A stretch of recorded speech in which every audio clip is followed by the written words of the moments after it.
ये कहानी शुरू होती है 1967 से, जब वेस्ट बंगाल के एक छोटे से गांव नक्सलबाड़ी में एक वायलेंट अपराइजिंग हुआ। एक छोटा सा लोकल लैंड डिस्प्यूट था, लेकिन बात इतनी बड़ी हो गई कि उसने भारत के अंदर एक आर्म्ड कम्युनिस्ट रेवोल्यूशन का रूप ले लिया। पुलिस को फायरिंग के आदेश दे दिए गए, जिसमें एक महिला और उसका बच्चा मारा गया। चारू मजूमदार और कनू सान्याल जैसे नेता भी माओ जेडुंग को ही अपना आइडियल मान के चल रही थे। पर्टिकुलरली यूनिवर्सिटीज में लेफ्ट विंग आइडियोलॉजी तेजी से फैल रही थी, क्योंकि उस समय की सरकार उन्हें रोजगार नहीं दे पा रही थी। यूथ खाली धक्के खा रहा था। वो कहते हैं ना, खाली दिमाग शैतान का घर होता है। और देखते ही देखते इन लोगों पर अब AK-47 और इंसास राइफल्स जैसे वेपन्स भी दिखने लगे। 2000 आते आते ये पूरे भारत में 200 से ज्यादा डिस्ट्रिक्ट्स पर कब्जा कर लेती है। नक्सलिज्म से अफेक्ट हो जाते हैं। एक रेड कॉरिडोर बनकर तैयार हो जाता है। सरकार काफी मजबूर दिखी और नक्सल लीडर्स इतने बेखौफ और मजबूत हो चुके थे कि वो सरकार से बात तक करने को तैयार नहीं थे। 2014 के बाद देश में सरकार बदली, मोदी जी ने शपथ ली और नई गवर्नमेंट ने पूरी स्ट्रेटेजी बदल डाली। नमस्कार दोस्तों, क्या आपको पता है कि इंडिया में एक टाइम पे ऐसे 200 से ज्यादा डिस्ट्रिक्ट्स थे जहां इंडियन गवर्नमेंट का कंट्रोल ऑलमोस्ट जीरो था। जी हाँ, 200 से ज्यादा डिस्ट्रिक्ट्स, और इसमें कश्मीर वाले इलाके नहीं है, वो सब अलग है।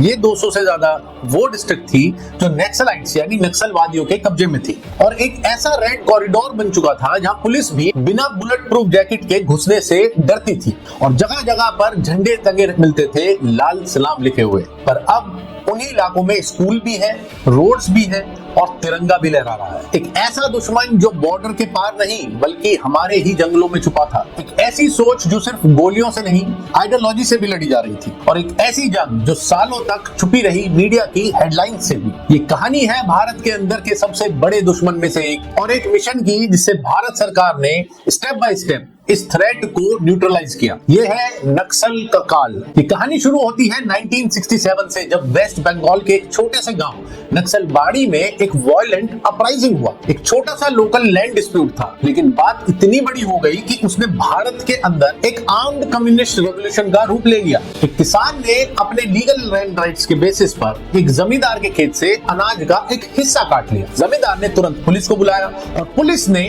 उस किसान पर अत्याचार किए, धमकाया, पीटा। जब लोकल किसानों ने इसके खिलाफ प्रोटेस्ट किया तो पुलिस को फायरिंग के आदेश दे दिए गए, जिसमें एक महिला और उसका बच्चा मारा गया। यही मोमेंट था जहां से local communist leaders Charu Majumdar, कनू सान्याल और जंगल सांथल ने इस आंदोलन को एक आर्म्ड पीजेंट अपराइजिंग में बदल दिया, यानी किसानों का एक आर्म्ड रेवोल्यूशन। और कुछ की स्लोगन्स फेमस हुए, जैसे जमीन उनकी है जो हल चलाए, बंदूक के दम पर आजादी मिलेगी, गवर्नमेंट के कानून झूठे हैं, असली कानून क्रांति से लिखेंगे। और इन लीडर्स ने खुला ऐलान किया माओ जेडुंग की आइडियोलॉजी को फॉलो करने का, और बोला गया कि इंडिया में एक एग्रेरियन रेवोल्यूशन चाहिए और उसका एक ही रास्ता है, वायलेंस। माओ जेडुंग एक चाइनीज कम्युनिस्ट रेवोल्यूशनरी था जो कार्ल मार्क्स और लेनिन के विचारधारा से काफी प्रभावित था, और मार्क्सिज्म और लेनिनिज्म को आधार बनाकर ही उसने चाइना में अपने मरते दम तक रूल किया। चारू मजूमदार और कनू सान्याल जैसे नेता भी माओ जेडुंग को ही अपना आइडियल मान के चल रहे थे। उनका कहना था, इंडिया के गरीब किसान और मजदूर तब तक आजाद नहीं हो सकते जब तक वो बंदूक उठाकर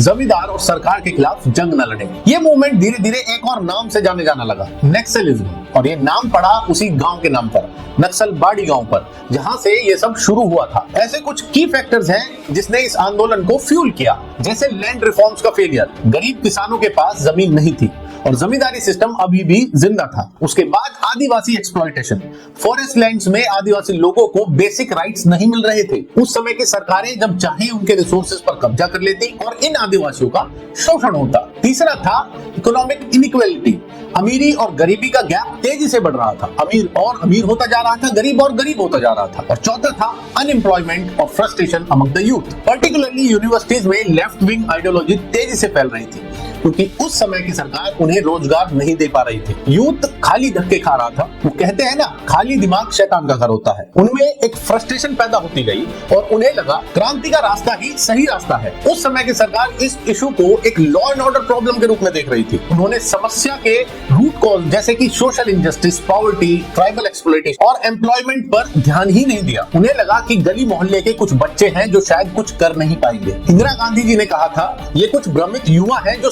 सिस्टम से नाराज हैं, लेकिन इन्हें समझाया जा सकता है। लेकिन समझाने की जगह फोर्स का इस्तेमाल ज्यादा हुआ और इसी वजह से हर क्रैकडाउन के बाद ये मूवमेंट और ज्यादा वायलेंट और ज्यादा बड़ा होता गया। अगर वहीं उस जमीनी विवाद को सुलझा दिया जाता और सरकार अपना रोल जिम्मेदारी से निभाती तो शायद इतने सालों तक इतना खून ना बहा होता और ना नक्सलाइट मूवमेंट कभी पैदा हुई होती। नक्सलवादी अपराइजिंग 72 दिनों तक चला, दर्जनों पुलिस वाले और सिविलियंस मारे गए। बंगाल गवर्नमेंट ने ब्रूटल क्रैकडाउन लॉन्च किया, गोलियां चलवाई और चारों मजूमदार का ये आंदोलन अब बंगाल से निकलकर बिहार, झारखंड, आंध्रा और छत्तीसगढ़ तक फैल चुका था। 1970s तक नक्सलिज्म एक अंडरग्राउंड गुरिल्ला वॉरफेयर में बदल गया। जंगल कैंप्स, एम्बुशेस और आर्म्स ट्रेनिंग्स होने लगी। पुलिस स्टेशन को लूटा जाने लगा, वहां से हथियार इकट्ठे किए गए। इन लोगों ने अपने देसी हथियार तक बनाने स्टार्ट कर दिए, जैसे देसी कट्टा, बंदूक और देसी बॉम्ब्स तक। कुछ ही सालों में जब मूवमेंट बड़ा होना स्टार्ट हुआ तो इन लोगों को बाहर के दुश्मनों से भी सहारा मिलने लगा। इनको फंडिंग दी जाती। बांग्लादेश, नेपाल और म्यांमार के ब्लैक मार्केट से एडवांस हथियार दिए गए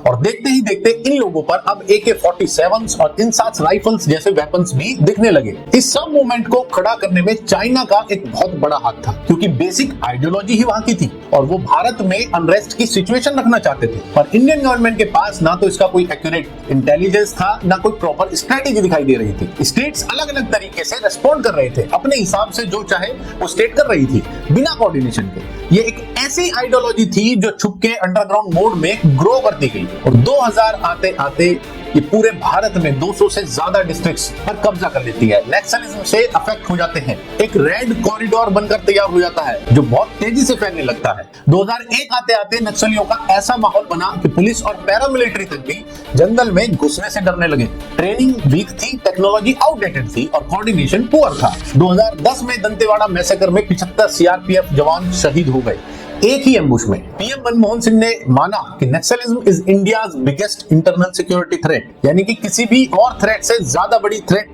नक्सलिज्म को माना गया इंटरनल सिक्योरिटी के लिए। अब सोच के देखिए कि नक्सलियों का क्या माहौल बनाया गया और इस थ्रेट के सामने सरकार बिल्कुल लाचार दिख रही थी और सॉल्यूशन अभी भी क्लियर नहीं था। उस वक्त तक नक्सल्स का नेटवर्क इतना स्ट्रॉन्ग हो चुका था कि उन्हें तोड़ना एक फुल फ्लेजेड वॉर जैसा लगने लगा था। और यह कहना गलत नहीं होगा कि कांग्रेस की सरकार की लगातार नजरअंदाजी से और गोलियां चलवाने के फैसलों से नक्सलवाद का ये रेड कॉरिडोर बढ़ता ही गया और सरकार के पास इसका कोई जवाब नहीं था। सरकार काफी मजबूर दिखी और नक्सल लीडर्स इतने बेखौफ और मजबूत हो चुके थे कि वो सरकार से बात तक करने को तैयार नहीं थे। भरोसा टूट रहा था, देश में निराशा छाई थी और फिर एक नई सोच का जन्म हुआ। 2014 के बाद देश में सरकार बदली, मोदी जी ने शपथ ली और नई गवर्नमेंट ने पूरी स्ट्रेटेजी बदल डाली। ऑपरेशन का नाम रखा गया समाधान। भारत सरकार ने एक मास्टर प्लान बनाया जिसका मोटिव था क्लियर, होल्ड, बिल्ड, यानी पहले जंगल साफ करो यानी क्लियर करो, फिर वहां सिक्योरिटी एस्टेब्लिश करो यानी होल्ड और फिर वहां डेवलपमेंट लेकर आओ यानी बिल्ड। इस सरकार ने जंगल वॉरफेयर को सीरियसली लेना शुरू किया।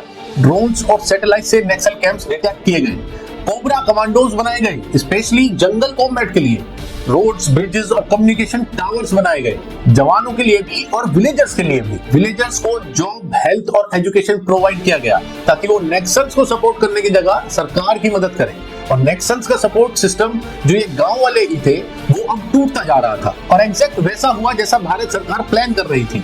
ऑपरेशन समाधान ने अपना काम बखूबी किया। 2016 में किशन जी नाम का एक टॉप का लीडर जो नक्सल मूवमेंट को लीड कर रहा था वो गांव वालों की मदद से एनकाउंटर में मारा गया। इस ऑपरेशन में इंटेलिजेंस ब्यूरो के इनपुट्स और वेस्ट बंगाल पुलिस का टैक्टिकल कोऑर्डिनेशन भी शामिल था। लोकल विलेजर्स से ग्राउंड लेवल इंटेल मिलने के बाद सिक्योरिटी फोर्सेस ने एक नाइट एम्बुश प्लान किया, लेकिन ये encounter multi directional fire exchange में बदल गया जहां किशन जी ने काफी रेजिस्टेंस दिखाया लेकिन एंड में न्यूट्रलाइज कर दिया गया। किशन जी का न्यूट्रलाइज होना इस मूवमेंट के लिए एक बहुत बड़ा झटका था।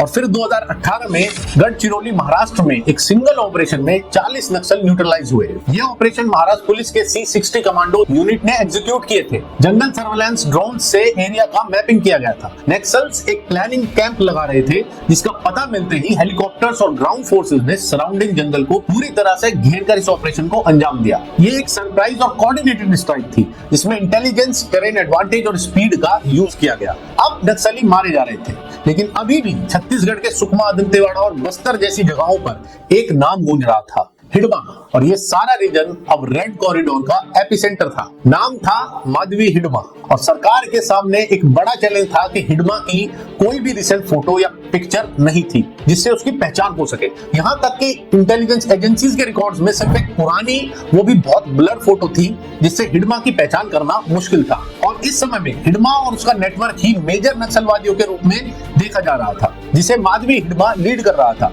एक ऐसा लीडर जिसका इमोशन से दूर दूर तक वास्ता नहीं था। वायलेंस उसके लिए एक स्ट्रेटेजी थी। वो इन जंगलों में पला और बड़ा हुआ, और वो गुरिल्ला वॉरफेयर का एक्सपर्ट था। उसके पास पॉलिटिकल बैकिंग भी थी। वो सीपीआई माओइस्ट के सेंट्रल कमेटी का सबसे यंग और एग्रेसिव कमांडर था। जंगल में ट्रैप सेट करना, पुलिस और आर्मी की मूवमेंट्स को ट्रैक करना, आर्मी और लोकल इंटेलिजेंस नेटवर्क को कंट्रोल करना, सिविलियंस को डराकर रिक्रूट बनाना। उसने जंगलों को अपना चेस बोर्ड बना दिया था और जवानों को मोहरा। 2010 का दंतेवाड़े अटैक, जिसमें 76 सीआरपीएफ जवानों की जान गई, उसका मास्टरमाइंड भी ये हिडमा ही था। 2013 में जिराम वैली मैसेकर, जिसमें कांग्रेस के टॉप के नेता मार दिए गए और पूरे देश को झकझोर के रख दिया गया, वो भी हिडमा ने ही किया था। यहां तक कि 2021 में टीकलगढ़ एम्बुश में 22 आर्मी जवान शहीद हुए थे। अटैक इतने प्रिसाइज थे कि आर्मी के जीपीएस, ड्रोन और एसओपी सब फेल हो गए।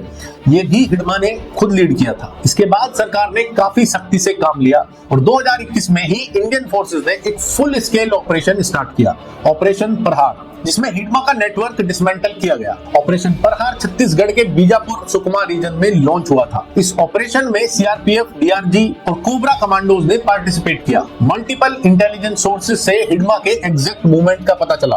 फोर्सेज ने घना जंगल ट्रैवर्स करके साइलेंट पोजीशनिंग ली और फिर एक सडन असॉल्ट लॉन्च किया। हिडमा नेटवर्क के कई लॉजिस्टिक्स और सेफ हाउसेज को डिस्ट्रॉय किया गया। कई नक्सलवादी इस एनकाउंटर में मारे गए। हिडमा का कमांड स्ट्रक्चर अब ब्रेक हो चुका था। उसकी पब्लिक अपीयरेंसेस बंद हो गई और रिपोर्ट्स आई कि या तो वो मारा गया है या सीरियसली इंजर्ड है। लेकिन अभी भी गवर्नमेंट ये ऑफिशियली कंफर्म नहीं करती है कि हिडमा मारा गया या नहीं। और जंगल से उसके नाम का टेरर खत्म हो गया और हिडमा नेटवर्क का खत्म होना ही final nail in the coffin साबित हुआ। माधवी हिडमा जैसे लीडर्स पर 1 करोड़ तक का इनाम था। और माधवी हिडमा का तो पता नहीं, पर हाल ही में मई 2025 में एक और हिडमा नेटवर्क के बड़े ऑपरेटिव कुंजम हिडमा को एक स्पेशल ऑपरेशन की मदद से गिरफ्तार कर लिया गया। नक्सल अटैक्स अब 90% तक गिर चुके हैं और ज्यादातर डिस्ट्रिक्ट्स अब रेड कॉरिडोर से बाहर आ चुके हैं। सरकार को नक्सल मूवमेंट के ओरिजिन से आज तक लगभग 2 लाख करोड़ का नुकसान हो चुका है। लगभग 10,000 से ज्यादा सिविलियंस की जान जा चुकी है। 3,000 से ज्यादा पुलिस और इंडियन फोर्सेस के जवान शहीद हो चुके हैं और लगभग 15,000 से ज्यादा नक्सलवादी एनकाउंटर में मारे गए। ये आंकड़े सिर्फ 2020 तक के हैं, लेकिन अब इन एरियाज में इंफ्रास्ट्रक्चर इंप्रूव किया जा रहा है, रोड्स बिल्ड हो रही है, मोबाइल कनेक्टिविटी इंप्रूव की जा रही है, स्कूल्स और हेल्थ सेंटर्स ये सब बनाए जा रहे हैं। और ये सब डेवलपमेंट लोकल्स को सरकार की तरफ लाता गया, जिससे नक्सल्स का रिक्रूटमेंट और मूवमेंट दोनों डिसरप्ट हुए। जो एक समय में 200 से ज्यादा डिस्ट्रिक्ट्स में रेड कॉरिडोर बन चुका था, वो अब सिर्फ 6 या 7 डिस्ट्रिक्ट तक ही सीमित रह चुका है। उनमें से भी ज्यादातर या तो ऑपरेशंस में मारे जा चुके हैं या हमेशा के लिए इनएक्टिव होते जा रहे हैं। भारत सरकार का मोटिव है कि 2025 तक भारत को पूरी तरह से नक्सल मुक्त बनाना है, जिसमें सरकार लगभग कामयाब हो चुकी है। वीडियो अच्छी लगी हो तो इसको शेयर जरूर करें, लाइक करें और कमेंट करें। मिलते हैं नेक्स्ट वीडियो में, जिसमें हम बात करेंगे कि कैसे मोदी सरकार ने नक्सलवादियों की तरह ही देश में फैले इस्लामिक टेरर ग्रुप्स को भी न्यूट्रलाइज किया। इसलिए चैनल को सब्सक्राइब जरूर कर लें दोस्तों। जय हिंद।